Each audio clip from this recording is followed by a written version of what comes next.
ये दृश्य एक गर्मजोशी और इस मुलाकात का इंतजार पूरी दुनिया बेसब्री से कर रही थी। करीब 5 साल बाद प्रधानमंत्री नरेंद्र मोदी और चीन के राष्ट्रपति शी जिनपिंग के बीच यह मुलाकात रूस के कजान शहर में हुई। ब्रिक्स सम्मेलन से इतर हुई यह मुलाकात खास है।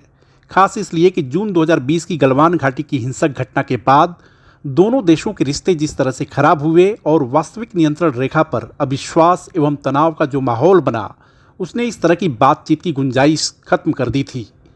ऐसा नहीं है कि तनाव कम करने के लिए दोनों देशों के बीच बीते 4 सालों में कोई पहल ना हुई हो। शीर्ष राजनयिक, कूटनीतिक और सैन्य स्तर पर दोनों देशों के बीच बातचीत चलती रही, लेकिन रिश्ते सामान्य करने के लिए भारत ने अपना रुख बिल्कुल स्पष्ट कर दिया, या कहिए कि गतिरोध वाले स्थलों से पीछे हटने की शर्त रख दी।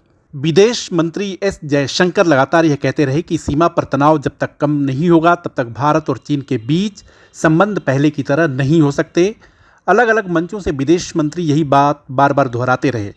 भारत के रवैये को देखने के बाद चीन को यह बात समझ में आ गई कि सीमा पर तनाव कम करने के लिए उसे भारत की बात माननी पड़ेगी। उसने धीरे धीरे अपने तेवर नरम करने शुरू किए। कुछ समय पहले उसने पूर्वी लद्दाख में तनाव वाले कुछ इलाकों से अपने सैनिक पीछे हटाए।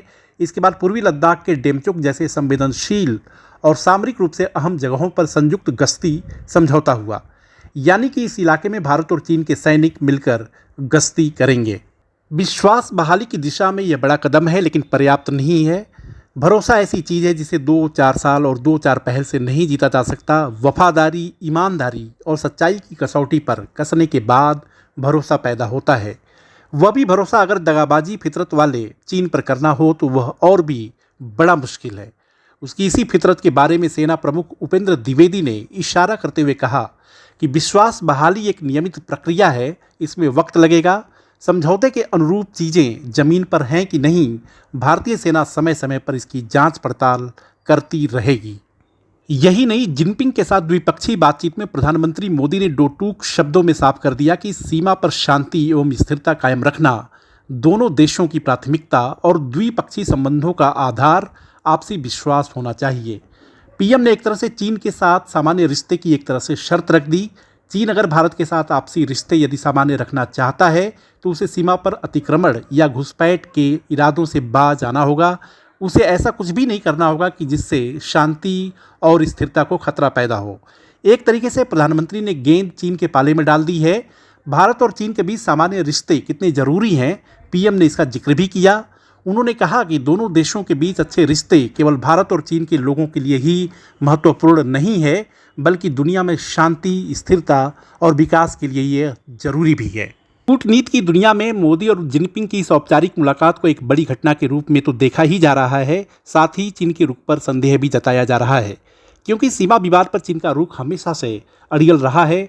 एलएसी पर समय समय पर वह इधर उधर अतिक्रमण करता आया है। अतिक्रमण और घुसपैठ की फहरिस्त उसकी लंबी है। उस पर भरोसा करना अपना हाथ जलाने की तरह है। फिर भी उसने ऐसा काम किया है कि जिस पर 100% यकीन तो नहीं, लेकिन एक सकारात्मक पहल के तौर पर देखा जा सकता है। विशेषज्ञों का कहना है कि चीन के इस रुख में बदलाव के पीछे व्लादिमीर पुतिन है।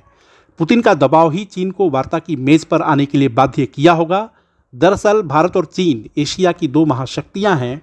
रूस यूक्रेन युद्ध के चलते पश्चिमी देशों से रूस का मुंह भंग हो चुका है। रूस एशिया की तरफ देख रहा है। उसने चीन के साथ अपने रिश्तों को बहुत कम समय में मजबूत किया है।